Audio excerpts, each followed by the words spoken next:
Ryan Wayne, President of the Students' Union, will now respond on behalf of the graduates.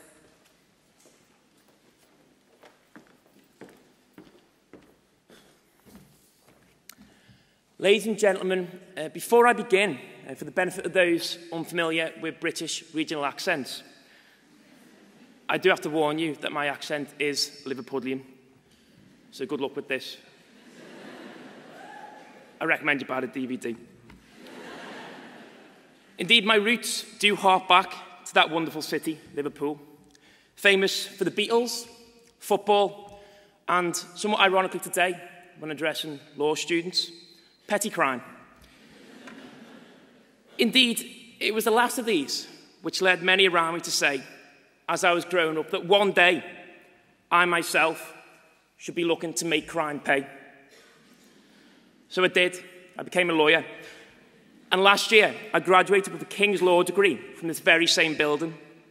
On the 21st of July, 2009, I entered the world of KCL Law alumni.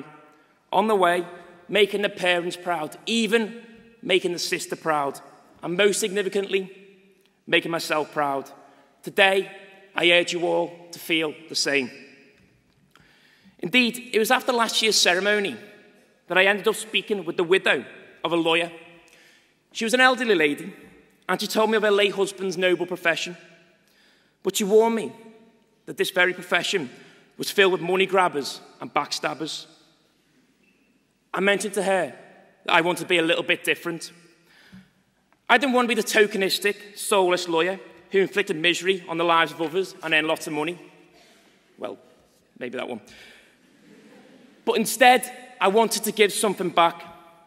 To these remarks, her eyes lit up, and she said to me, "You remind me of my husband."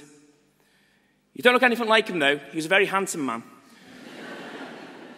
But if you want to be different, if you want to step away from the lawyer mould and be radical, then do something wild, something unorthodox, something unheard of in the legal world. Give your advice for free. Ladies and gentlemen, today, that is what I plan to do. So, here we go. Never forget. We'll meet many people in our lifetime. There will be those who give us a second glance, those who walk on by, and those, the precious few, who stick by our side through thick and thin. Take a look around this very room. Even in the short build-up to this ceremony, where friends congratulated each other, families met for the first time, and we all revelled in one another's achievements, the importance of friendship was evident like never before. We are each other's pillars of support. We sing in harmony when we are winning, and we present a shoulder to cry on when we are not. And yet, despite this need for friendship, despite the promises we make to our university friends to stay in touch and meet up, we can often falter. Picking up a phone, sending a text, or even, in this modern age, writing on a Facebook wall proved difficult. Various life choices and sporadic locations can take us in different directions. Ladies and gentlemen, breach these gaps in geography and time and stay in touch. Remember, at King's, you make friends for life. Love your family. They are our biggest champions, our most passionate supporters.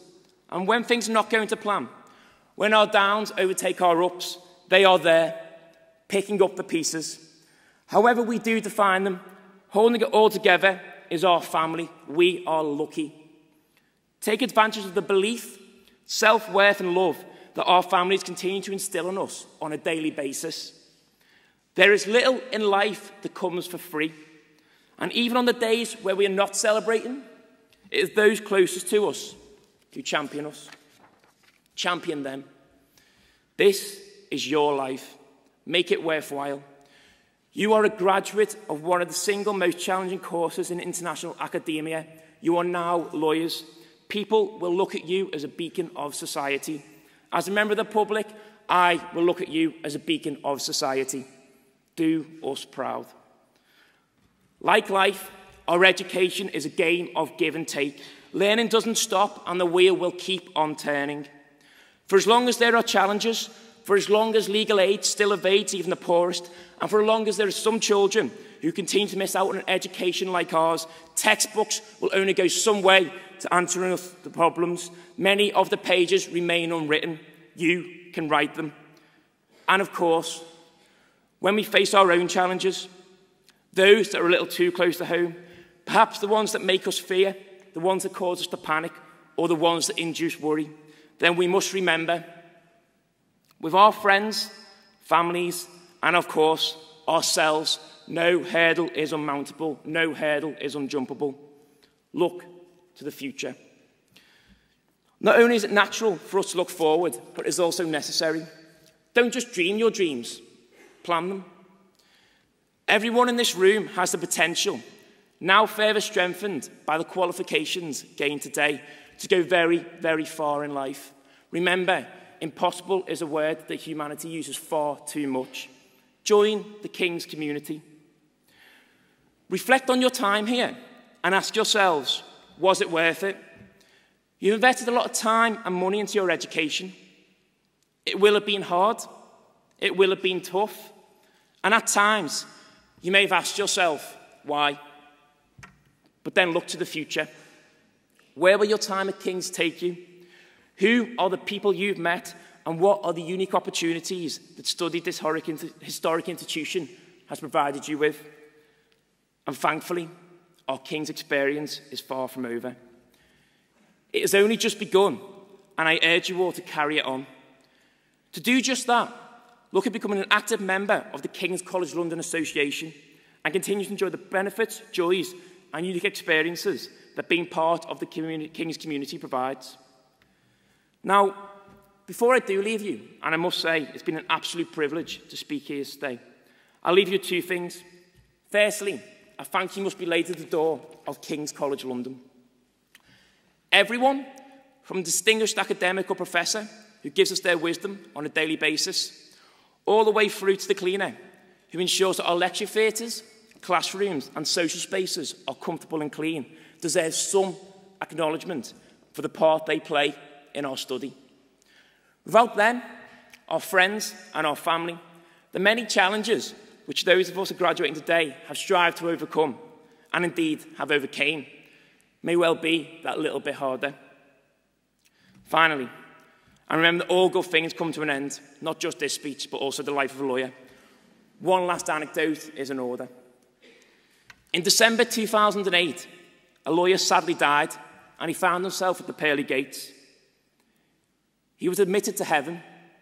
He saw saints, martyrs, philanthropists, and great good people with their harps and wings, all being treated very well. To his surprise, he was given a golden harp, special treatment and a throne, right next to God himself. He was treated much better than anyone else. One morning, as he sat down and smiled at the earth below, he turned to God and he asked, "Are all lawyers treated like this?" God looked pensive before he answered, "We don't know. You're the first lawyer that's ever been here." Ladies and gentlemen, the heavens are calling for you. Congratulations today. Be proud, be merry. It's been a real pleasure. Thank you very much and good luck.